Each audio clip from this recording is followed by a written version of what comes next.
As a Suboxone prescriber, I can tell you from my own cortisol levels that there is a great mismatch. There's quite a need for more Suboxone prescribers in our community. So, hi, I'm Brad Anderson. I'm an addictionologist from Kaiser, and I'm here to talk to you about difficult discussions when the last visit was the last refill. Oh boy, what a fun topic. Anyway, I hope to give you just some practical scripting and keep it very simple. I'm a simple man. I've got just some simple tips for you. I do have a couple things to add to amplify on the great presentations you've heard so far.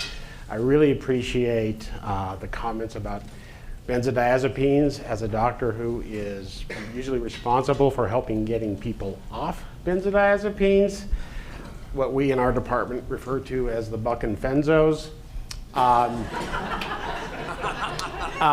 If you're a physician thinking about starting someone on benzos, I have two words for you: exit strategy. And it shouldn't be me.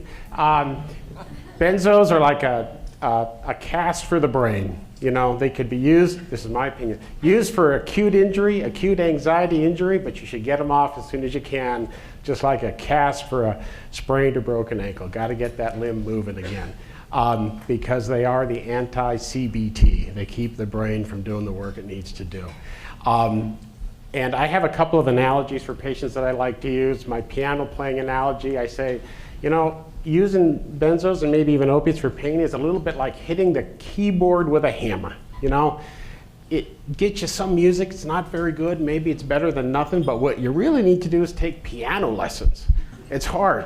Takes work, but in the end you get beautiful music. And the piano lessons are all that difficult stuff, the CBT, the physical therapy, the relaxation, all that stuff.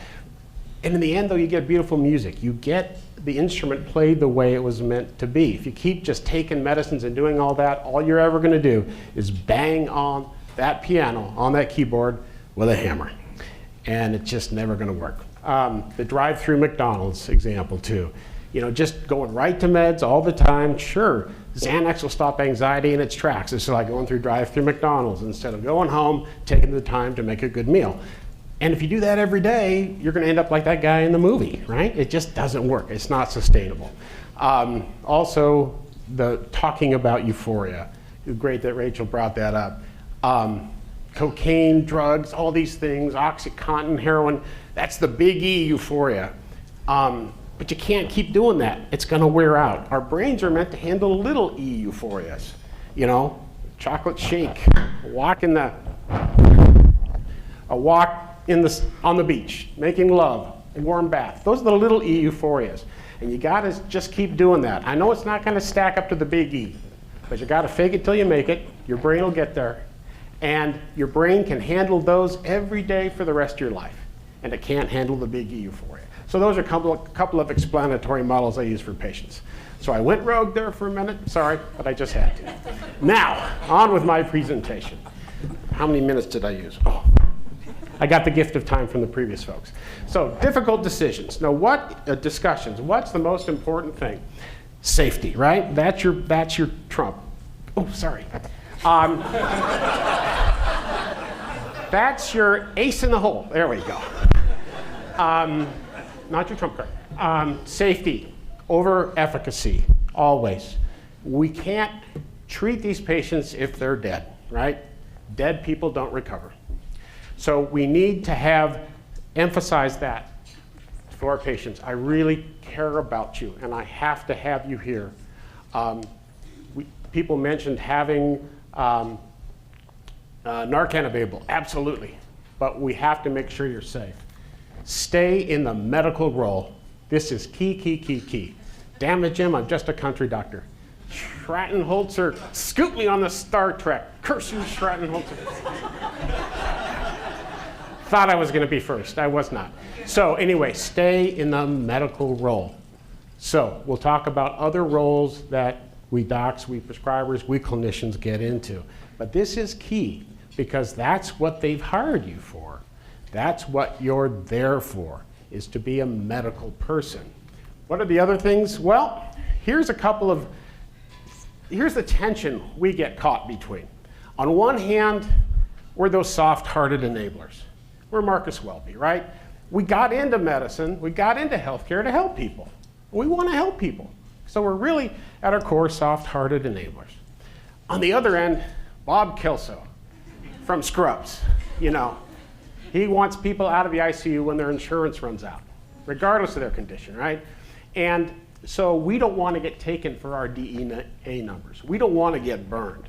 And so sometimes when we get burned, when we prescribe to a patient who is addicted, or we leave our office and we see them selling that medicine, we get burned and we can shift far to this other end.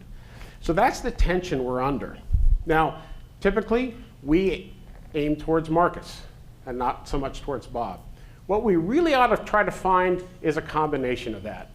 A compassionate boundaries area, something in the middle with compassionate boundaries that really cares about that patient and can lay down firm, compassionate boundaries. So, what does that lead us to? Well, avoiding compassion traps.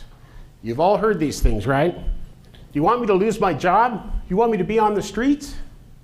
Yes, yes, you finally figured it out. That's what I want, because your name came up at the Kaiser Screw Up Your Life Committee today, and that's what we came up with. Thanks for coming. I got to get to the Kaiser Runaround Committee. We got a lot of patients to work through today. So, no. Oh, by the by, if you want to use sarcasm, you do have to ask for informed consent. Really, trust me on that. I've been burned. Okay. So, here's what you respond to. You respond to what's behind that. I want you to have safe, effective pain control.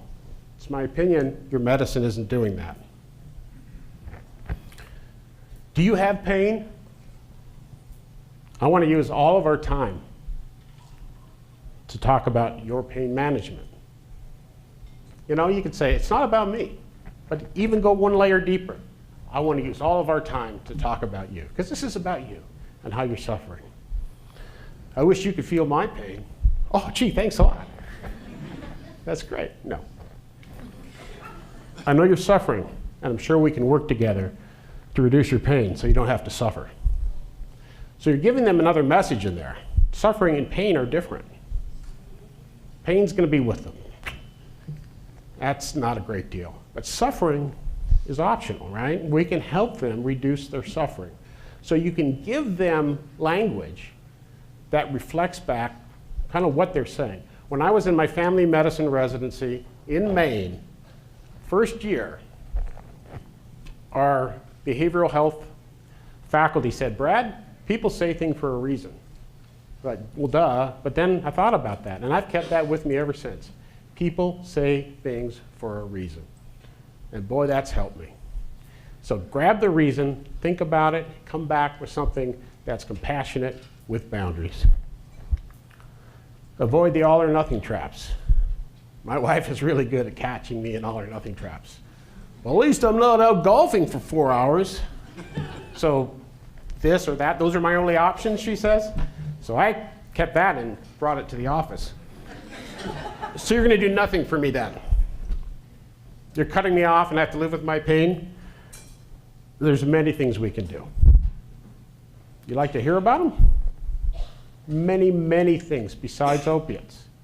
In fact, they work better. I've tried them all. Don't work. I want to hear about those. Let's find out how we can have them work better. Well, hear about them. How much time do you have? I don't know. I want to hear about them next time. Over the course of the next 10 visits, I want to hear about them. That's right.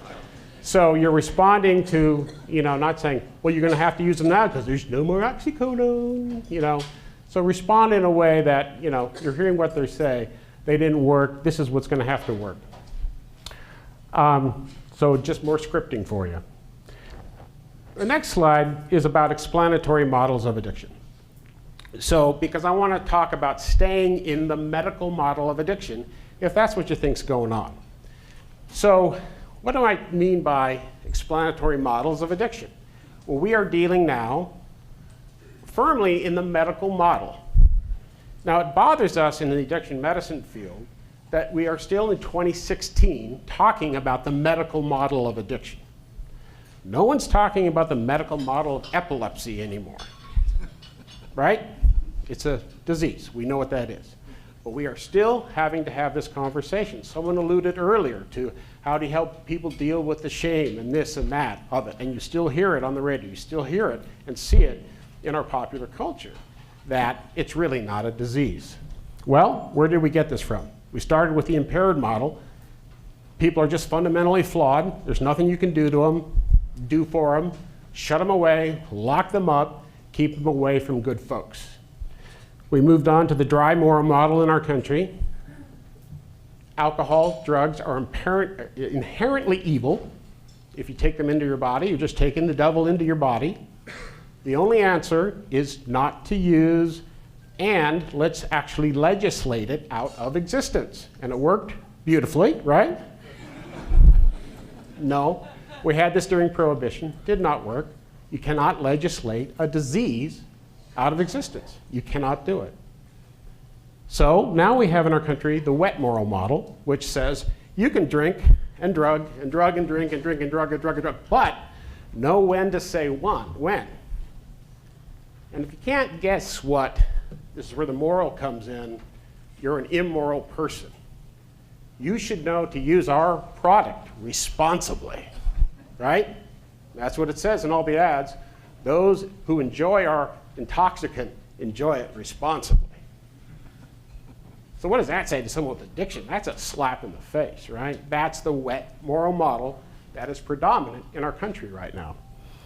We've had the psychoanalytic model, which basically, you know, trying to figure out what phase you're stuck in, where you had potty trained with a stick, or what was it? You know, and people did this for years. They went and sat on couches, laid on them. Psychoanalysts got rich, but these people couldn't remember what they heard from week to week because they're still drinking. Then we had the family interaction model, old and new. You know, now we're at the biopsychosocial model, right? So here's the thing, though, how you stand on this, what you bring into the exam room, to the office, really matters, because we are all people before we became doctors, right? We were all people before we became therapists and counselors. We brought our folk medicine, we brought our beliefs. So you really need to check where you are with that. We also need to figure out what are our traps. What are those code key words that set us off, that make us feel like, oh, I've got to get them more oxycodone, or I've got to keep going, or you're not getting another opiate out of me if I was the last physician on earth. So it's really important to look at ourselves. What are the models? Do we buy into any of these models as opposed to the medical model? So that's something I encourage everyone to look at. And there's the Friday afternoon, right? Where for me, it's just be respectful and get out of Dodge, you know, because sometimes you're just plain worn out, just plain worn out. So stay firmly within the medical model. Are you accusing me of being an addict? Well, I've never accused anyone of diabetes. I've diagnosed them. That's what I'm trying to do here. Don't label me as a druggie.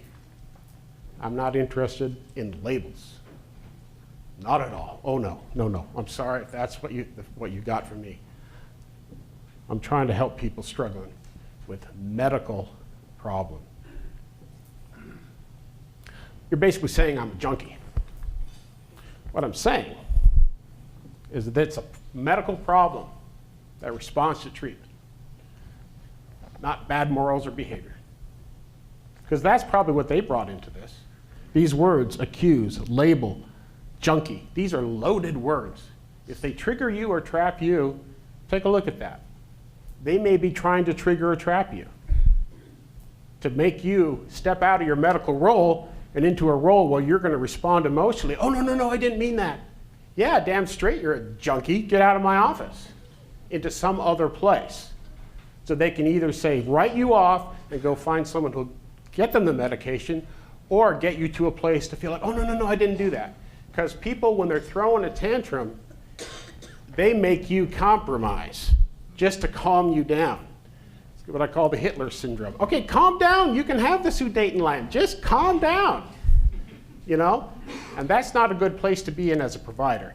Stay in that medical role. Don't let them draw you out of that. Stay in that medical role. Stay in that medical model. This is a disease. Addiction is a disease.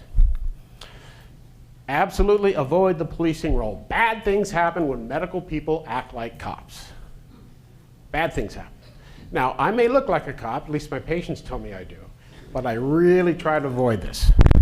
So if you find out about diversion and misuse, control what you can control. Prescribing, report what you're mandated to report, and don't take it personally.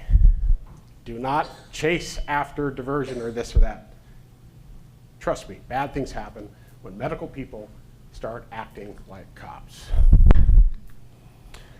Managing threats. All right, this is where it starts to get a little uncomfortable. I love this one. I heard it's illegal for you to let me go into withdrawal. Beautiful. Well, it's uncomfortable, but not life-threatening. I can give you some medications to help. Melissa will talk more about this after me. I can help you with that. I don't want you to be uncomfortable. It's not illegal, of course. It's not life-threatening. And we can help you with those symptoms. But continuing to prescribe could be life-threatening. And I'm really worried about you. I'll just go use heroin.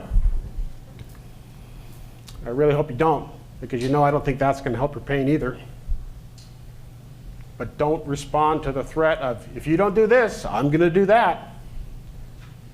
I'm really worried about you, this medical problem. You see, I'm just a one-trick pony. Worried, concern, condition. Concern, condition. That's what I got for you, folks. Don't bother with any other meds. I'll just kill myself, the suicide card. Then I need to ask you about some questions about that. You take it for what it is. You take it at face value. You go down that road and you ask them about that. I'm getting a lawyer. I'm calling KGW. KGW, I think, has a phone right there waiting for the, they wouldn't prescribe me oxycodone because I'm smoking dope. Oh, wow. Breaking news. Yeah. And my sister-in-law in Seattle is a med mal attorney. Goes, Brad, what do they think? We're going to call you up and say, here's how you're supposed to prescribe? What? She's a med mal attorney. They have a case of almost dieds. You know, like people, I almost died. Yeah, well, thanks for calling. You know. So, all right. You need to do what you feel is right, and that's what I'm trying to do for you. They never call a lawyer. They never call KGW. And then, I hope this has never happened to anyone. I don't know if you could see that down there. You have a family, don't you, Doc? A direct threat to you or your family, call the police. I'm calling the police. Got a phone in your pocket, pull out, dial 911, because they're threatening you to change or deal with your prescribing practices. We had a patient at our Tualatin office. The doc says, we're done. He says, I don't know, Doc. I waited a little bit more today. Do you think it could be my gun? Call the police. And then, end game. This is the end. When nothing's working, when this isn't working, this is what you're left with. There's nothing you can do or say that will cause me to write for blank. Now, how do you want to spend the rest of our time? I want to spend the rest of the time with you writing for oxycodone. There's nothing you can do or say that will cause me to write for oxycodone. How do you want to spend the rest of our time? I want you to spend the rest of your time getting me to another doctor. Get on the phone. There's nothing you can do or say that will cause me to call another doctor right now. How do you want to spend the rest of our time? This is endgame. You don't lead with this.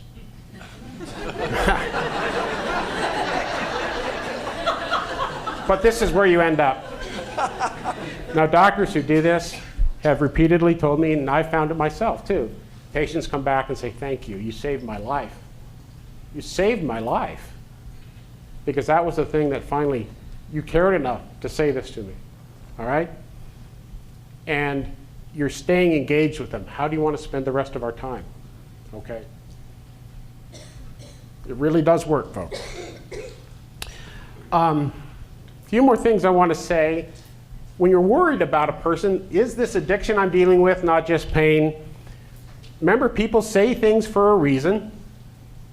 And then there's the language of addiction. Our language betrays what we think and feel. So listen very carefully to how people talk about their medicines. Patients take lisinopril, but their doctor has them on oxycodone. They're trying to distance themselves from that. I don't really want this stuff. I wish they'd just do the surgery. But she's got me on this stuff, right? That's a key that they're starting to think differently about that than they are their lisinopril. They take the other meds, but they eat their opiates. If you hear people say they eat a medicine, that's a problem. That's a red flag for you. The personal pronoun, my Vikes, my Vicodin, my opiates, my oxys, and using slang names for them, my subs, my whatever, that's a problem. When they ask how you take them, well, I'm supposed to take them 3. How do you take them? Well, I try to take 3 a day. How do you take them? Well, on a really good day, some days I don't have to. How do you take your pain medicines? Tell me about today. What did you, So that's another key indicator that things are getting out of control.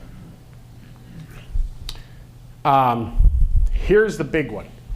It gives me energy. Now, patients will not describe that right off the bat. If you ask patients, tell me about your medicine, how does it make you feel? Well, it takes care of my pain, this or that. But if they use the descriptor or the word energy anywhere in there, that for me is almost the sine qua non of addiction. My patients are all addiction patients, right? But I do see a lot of patients referred by primary care docs who wondered, is this addiction? Is this too many Vicodin? And those patients aren't thinking or aren't considering themselves as having addiction. So I spend a lot of time with these patients. And energy is that word over these last 23 years I've been doing this that tips me off that this person has that addiction. Now, this is one thing I would say to the person who asked earlier, how can you help share a person that this is a disease and not a bad choice? Because most human beings, when they take an opiate, they have a lot of different effects, like Tom pointed out. But most people would not use the word energy to describe that effect. Now, getting out of pain, if you're in pain, can be a euphoric experience, right? But most people on this planet, if they take an opiate when they're not in pain, do not get that feeling of energy. They get sort of a dysphoria.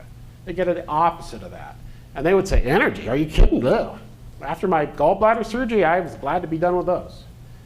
But 9%, 10% of people I have found have that, and they go, wow, touchdown. Where can I get some more of those? Because that makes me feel the way I need to feel. Now, they wrap it all up in their pain control, and they may not figure that out. But when they use that word, it just gives me energy, get up, do the housework, get my day going, get down to the mill, I can get going. And they're not making that up. You can't take the people who don't have that, say, keep taking Vicodin until you're blue in the face, literally. They won't have it. So that for me is almost a light switch. And the people who have addiction, they don't know that stuff. They don't know those other people don't have that same effect. They just think everyone else is stronger than them. I had a nurse at Sunnyside slipping into the closet, injecting IV Demerol. A nice woman, mother of 3, living in Beaverton, all that stuff. She thought every other nurse was stronger than her. They loved to be doing what she was doing.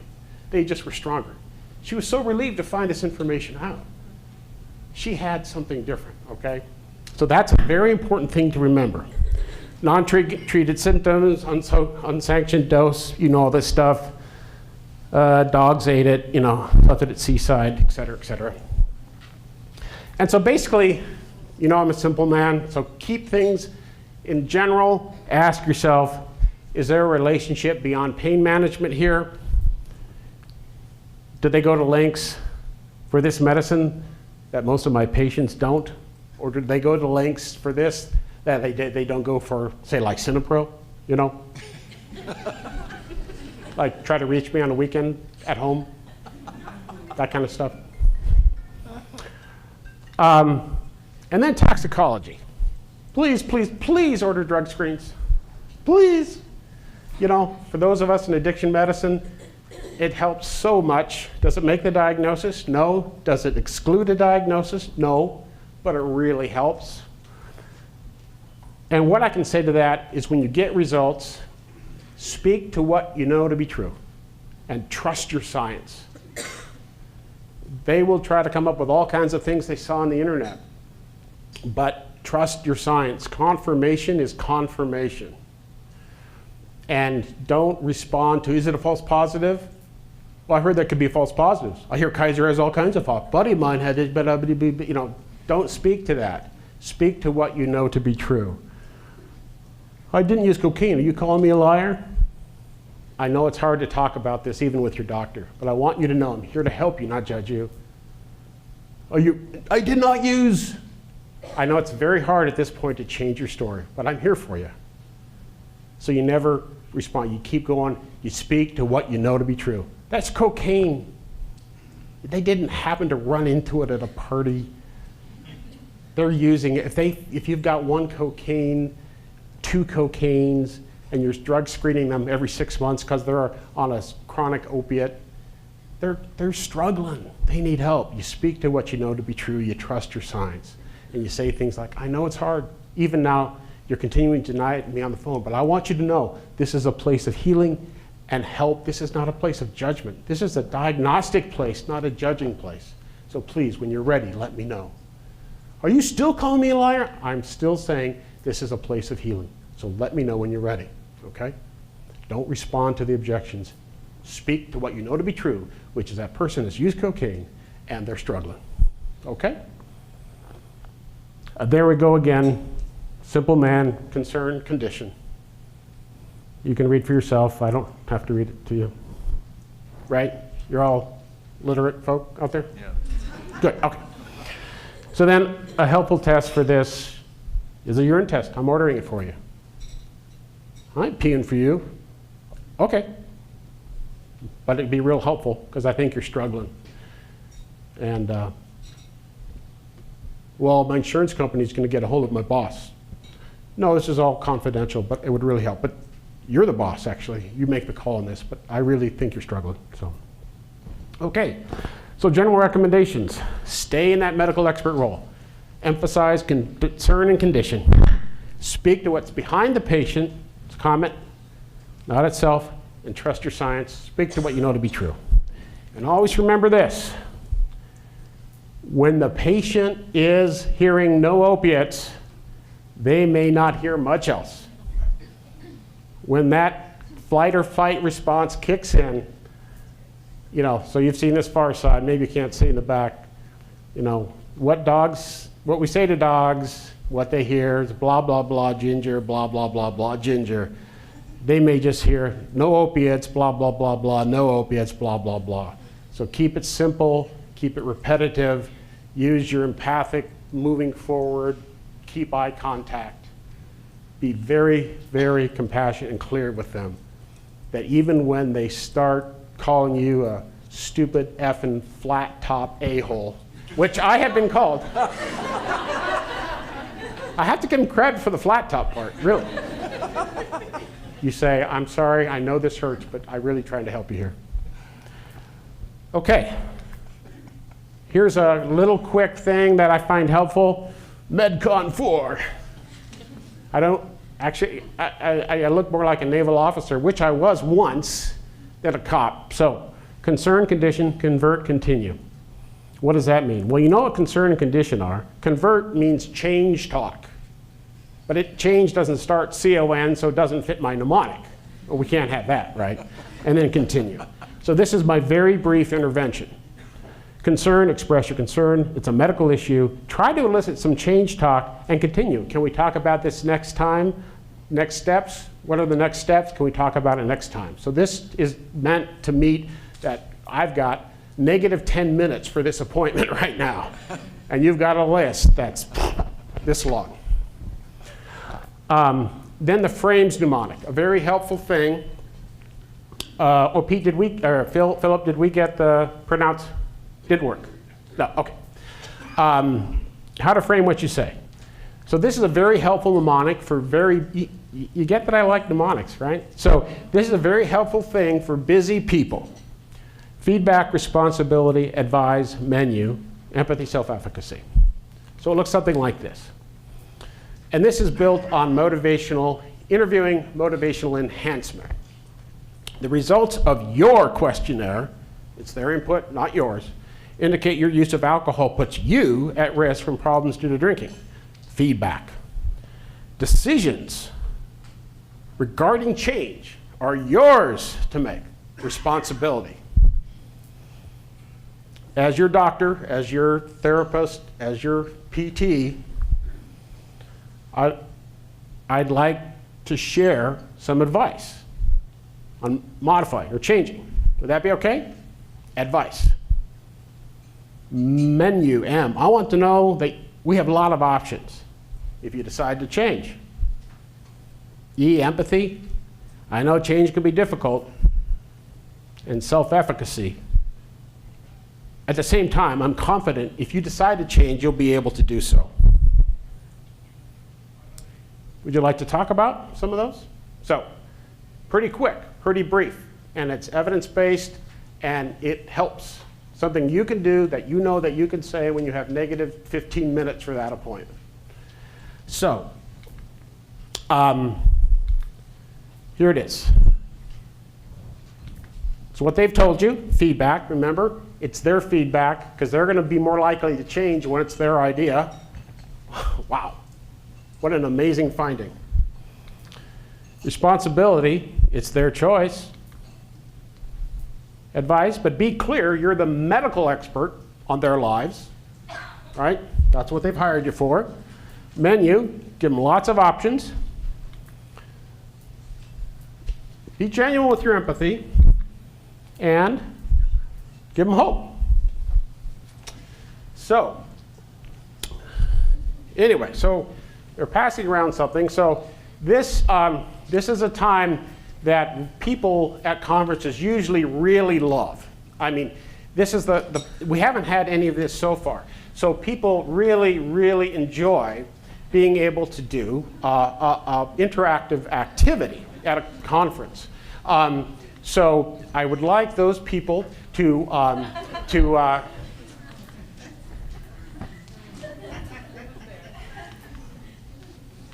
anyway, if you could all pair up, everyone at your table, pair up. We're going to do some role plays right now. Okay. Nobody's fake paging themselves. All right, losers. You lost your... You're a bunch of losers. Right. Okay. Okay, so patients, I'm getting tolerant to my oxys. I need you to increase my dose so I can keep working. And the clinicians, you respond with, quit crying about your problems before we give you something to cry about. Okay? Can you do that? Okay. Well, you know, actually, I don't encourage shaming. But if you are going to shame someone, you should do it in a Scottish accent. It's more effective. It just gets, especially for men, it gets to that warrior poet in us. You know, we just can't stand it. We just got William Wallace. Oh, stop crying. All right, okay. And then for the clinicians, I'm concerned about you and your medical condition. For your pain, it's no longer a good choice. And patients, you're going to be responding with this. Now, be honest, how many people have faced Gollum in the exam room? Be honest? Yeah? Okay. No, actually, we have all the scripting from earlier in the talk, and I would like you to just say the words, okay? And so there's clinician and there's patient handouts there.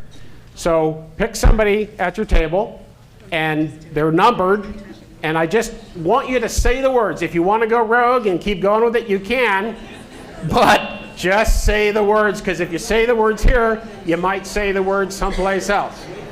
So let's take 10 minutes and swap back and forth and try them out.